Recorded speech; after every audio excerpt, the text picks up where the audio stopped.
The first thing I want to make clear is we're talking about the Destiny 2 beta and not the full game. As most of you know, it isn't out yet. Just wanted to keep the air clear about that and make sure there's no confusion. I would also like to point out I will be talking a lot about Destiny 1 as well. Lastly, this is the beta on PS4 and not PC. Bungie has decided to hold the PC open beta later. With that out of the way, let's get into the nitty-gritty.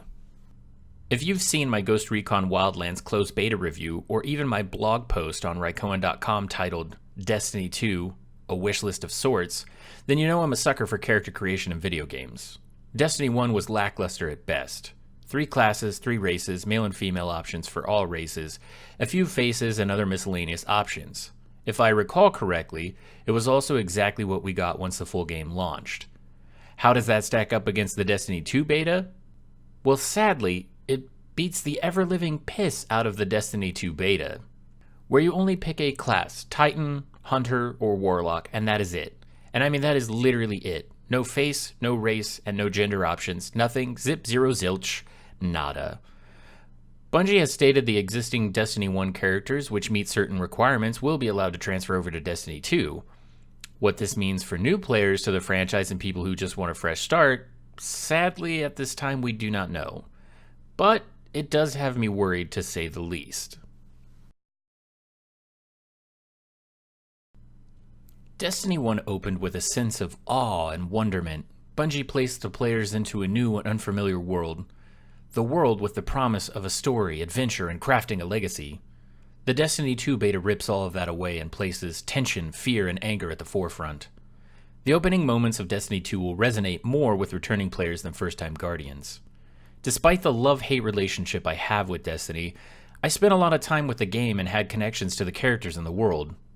Seeing the tower, city, and traveler under siege fabricated an instant cabal bloodlust and rage within me. Wrapping out the intro to the beta, things get even darker with the appearance of a new mega baddie Gaul, who steals our light. Welcome to a world without light. Calls us undisciplined cowards. Undisciplined, cowering. And then kills our ghost. Guardian, something's wrong. This little light of mine, I'm gonna let it shine. You know what? Actually, it's really just too sad to talk about. Gaul then Spartan kicks us off the tower. I mean, really, can you believe the Gaul of, well, Gaul? Now, it is only a fragment of the game's full story, but it is off to a robust start. Something Destiny 2 needs in a major way to draw fans back into the world and right the wrongs of the first game's story.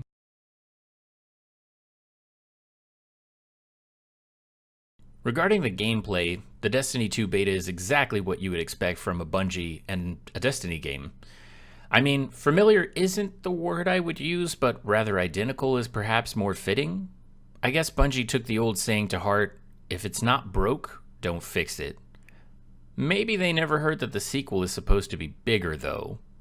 The Titan's Sentinel subclass, which lets you wield a shield a la Captain America style, is the only new subclass which feels, well, new. The Hunter's Arcstrider is the same as Blade Dancer, the only real difference is Arcstrider you rock a bow or a staff versus a knife. In Bungie's defense, though, Arcstrider does sound significantly better than Pole Dancer. The second subclass for each Guardian type in the beta are taken straight out of the first game, Gunslinger, Striker, etc., and feature some tweaks to them, however, it's nothing to write home about. Bungie's bread and butter is the gunplay, and Destiny 2 does not disappoint. Like Destiny, the sequel takes an already high bar and somehow manages to raise it even further. The sounds of the weapons,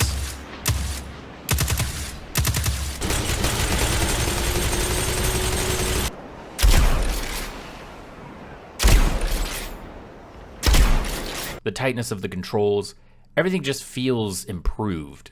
Menus and nearly all UI elements have been on a diet and everything is just slimmer. One of the biggest flaws of Destiny was its lack of content and things to do in the open world. Bungie insists there will be much more to do than in the original Destiny, and yet none of these things were present in the beta. Visuals are not everything, And I do not want to take anything away from the skilled artist who fabricated the world of Destiny. The game world is beautiful in both Destiny 1 and Destiny 2.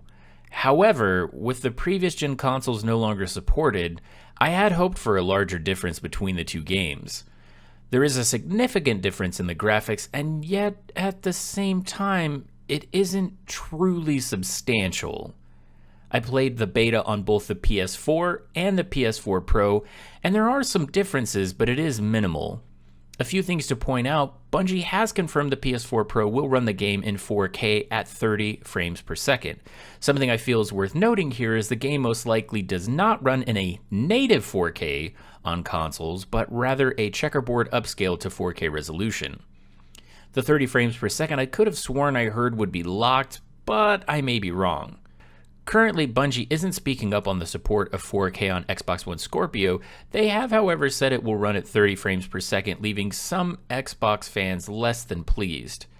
High dynamic range is something I had hoped would be making its way into Destiny 2, however, it's not currently supported. It might be added later, but for now, only time will tell.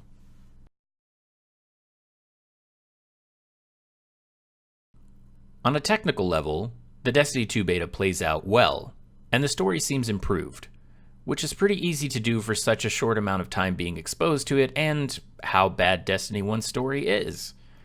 Gunplay, graphics, and all the basics of the game have been improved.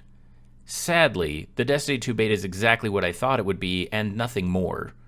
Personally, I think Bungie missed a few massive opportunities to shake things up and at the same time address the major problems gamers had with Destiny, by showcasing just how open the worlds are going to be this time, or by putting the new things to do in Destiny 2 front and center.